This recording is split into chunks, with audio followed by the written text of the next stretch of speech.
Gautham enterprises நான் கஷ்டப்பட்டு உருவாக்குனது. அதை கேர்ஃபுல்லா பாத்துக்க. All the best.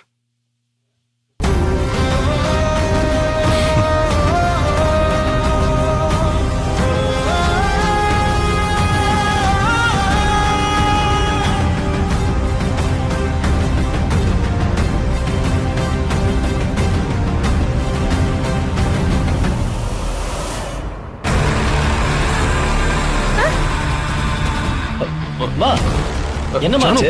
ஏன் பெண்ணு வாங்குனீங்க? நீ கொஞ்சம் வாயை மூடு. கௌதம் கஷ்டப்பட்டு வேர்வை சிந்தி உருவாக்குன கம்பெனியை மொத்தமா தூக்கி உன்கிட்ட குடுக்கறதுக்கு நான் என்ன பைத்தியமா?